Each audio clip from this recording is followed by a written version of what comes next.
Hey guys, it's Abby. Today I'm going to do a recap of my 2016 makeup goals. I posted those originally on my blog. I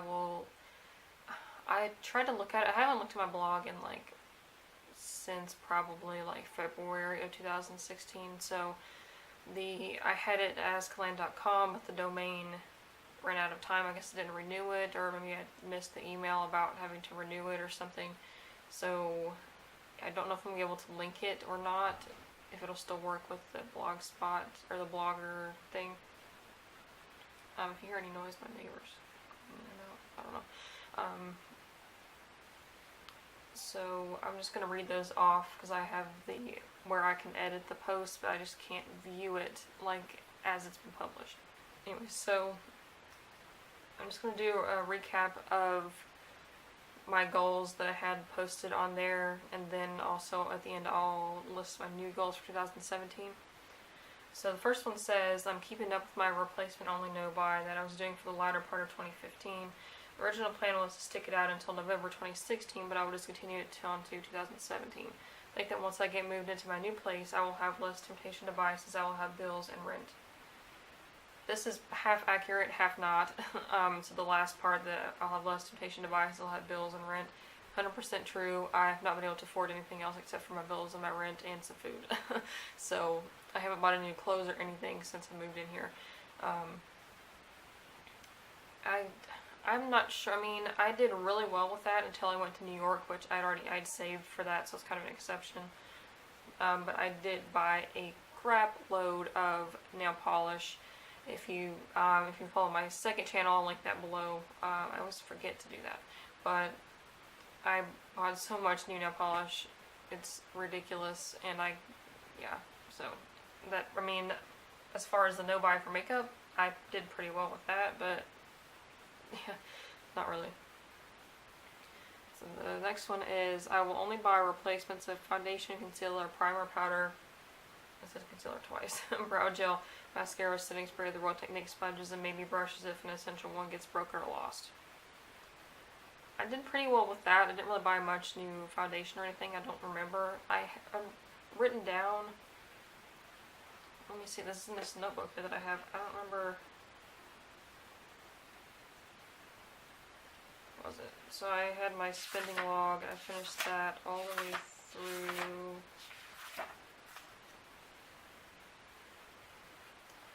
2015, and then now on 2016 May. Yeah, I did this up to June, which I think that was about when I stopped. So in June I bought some stuff from Lunatic Cosmetics, which was not anything that I just mentioned on the list. So yeah, and then I bought a bunch of stuff from, well, it was like skincare mostly.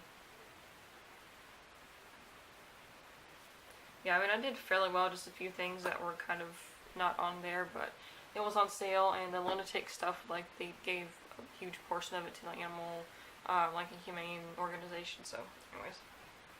Oh, okay, this is the whole thing. I didn't read the whole, this is all one bullet point. So I did poorly sticking to that goal so far, but I'm going to be more strict to give myself a limit, so if I reach that limit, then I can't buy anything else until the end of the year.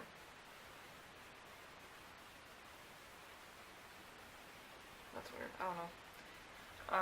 Oh yeah, that's right, because I made a spending limit, and I way beyond that.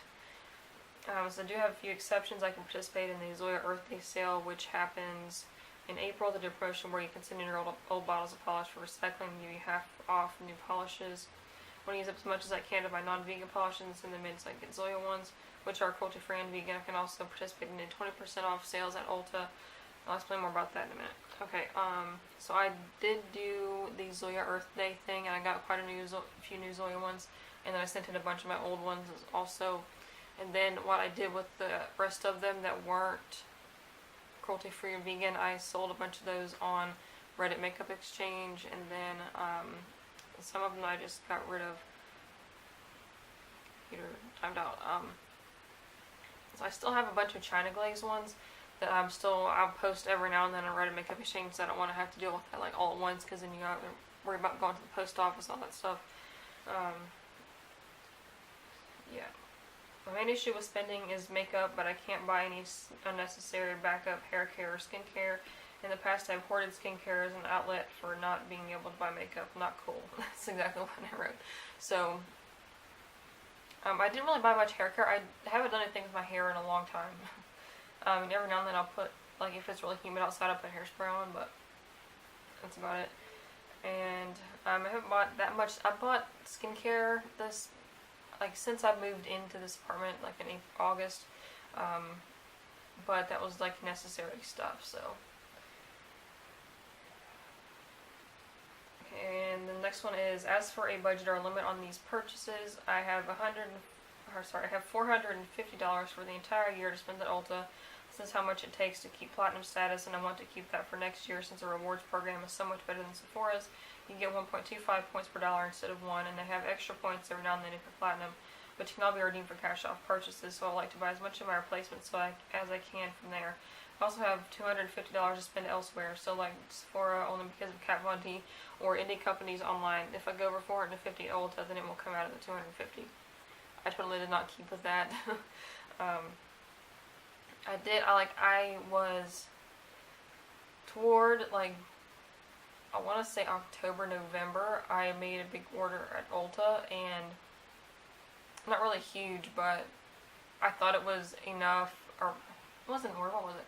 I went to the store, because we went to another Ulta, not the one closest to me, but we were at Whole Foods, I think, and it's kind of farther away. It's like maybe half an hour from here, and there's an Ulta right next to it, so I went there and got some like backup skincare stuff because it had the 20% off coupon.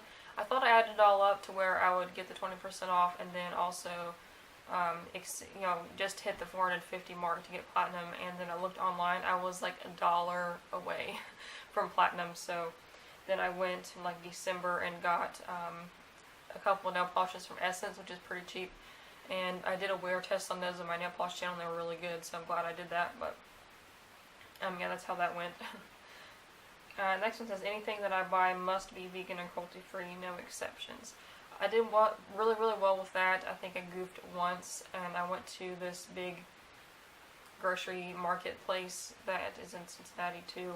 It's called Jungle Gyms, and they had a lot of like the cruelty-free, like eco-friendly, like personal care stuff, and I got a deodorant from, I think, Hippie Pits, and I looked at their deodorant comes in a little jar, and it was vegan, so I was like, well, I kind of don't want to have to dig my fingers in it because I don't have long nails, it'd be kind of gross.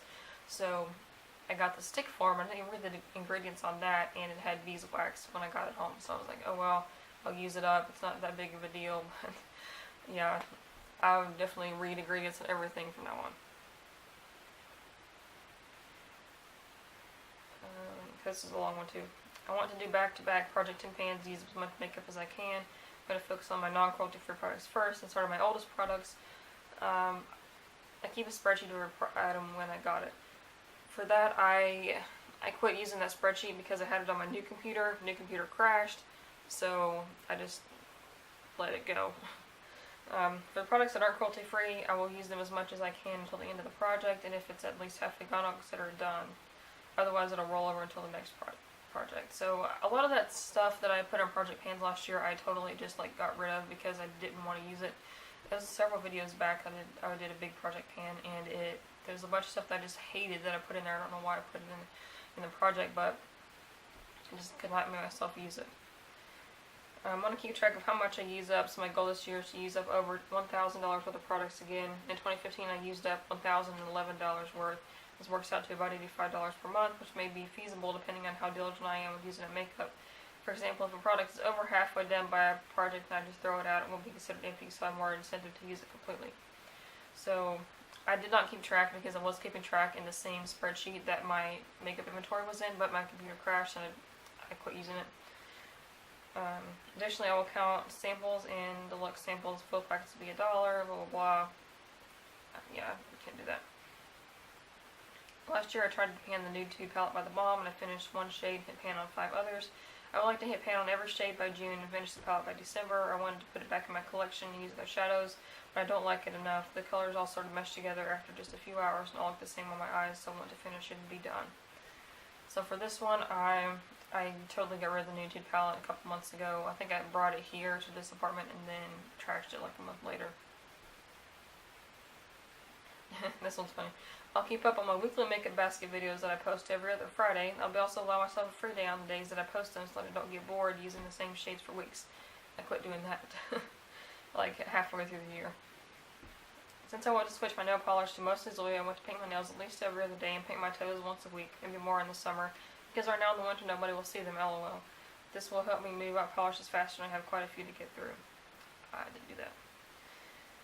And finally, I want to experiment with my products and multitask with them to see how it turns out. I'll blog and make videos if I discover anything. I also do reviews and demos of some old standby products. I don't know. I honestly, don't remember if I really did this one or not. I mean, I just was so busy the past year that I really didn't get to do that kind of thing very much. So last year was just kind of like all a big jumbled mess for me going to New York and then getting promoted in my job. I have a lot more work to do with that, and by the time I get home my brain's fried, and trying to keep up with like videos and stuff just didn't really work out too well. So hopefully this year I will be able to get myself better on focus and I could do stuff later at night, because when I was with my mom, she had like supersonic hearing, and if I was up past when she heard everything, and she was like, shut up, go to bed. So yes, I'm hoping that will help me get a lot more stuff done, that I can work at night now, and like when I get off of work and things like that. So now I'll move on to my goals for this year. They're a lot shorter and less wordy than those, because I just kind of wrote a little list. So goals for 2017. Lose platinum for next year. So I do not want to keep platinum at Ulta again this year. I know it's might be beneficial in the long run, but in reality I don't foresee needing $450 worth of stuff at Ulta this year. So I'll keep only with vegan and cruelty-free products, obviously. I want to wear makeup at least 5 days a week. That's a lot more than I have been the past 6 months. So that's the only way that I'm going to be able to get through panning some of these products. And some of the products that I have are really old, so I would like to get through them as quickly as possible. Okay, and then if I do buy anything, no unwearable colors. I should have made this a thing last year, but because I went crazy with the NYX lipsticks that were like all crazy different colors. Then I bought some liquid lipsticks recently that just were not good. So yeah, nothing unwearable, nothing that I wouldn't normally wear. I should only need replacements of primer, foundation, concealer, powder, and mascara. I have plenty of everything else, like lip products, lip balms, all that kind of stuff. And I want to pare down on my skin and hair care and make myself a minimal collection. So right now my bathroom is totally cluttered with stuff, and I have a couple of those like plastic storage box things full of backup skin and hair care, stuff like that, and it's way too much. So I just want to keep like one thing and maybe one backup, maybe. Of some just important things that I use on a normal basis, and I want to eventually do like a vanity, not really like a vanity tour, but like a bathroom tour to show you like all the stuff that I have and how I really pared it down. And then biggest thing, I don't want to save up any empties. I'll just write them down. So like the last video that I posted was my empties from 2016. It was only like color makeup products that I put in there, like no skincare really or anything.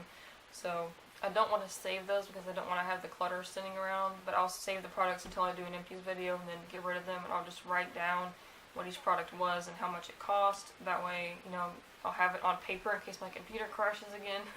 And then I will just not have a big bag of stuff sitting and collecting dust and mold and all kinds of nasty stuff. So that was it for this video. Hopefully I didn't forget anything, I'm not sure, but thank you so much for watching, and let me know if you have a video similar or if you've done any kind of blog post or something like that. I'll check it out, and please subscribe if you haven't already, and I will see you in the next video. Bye.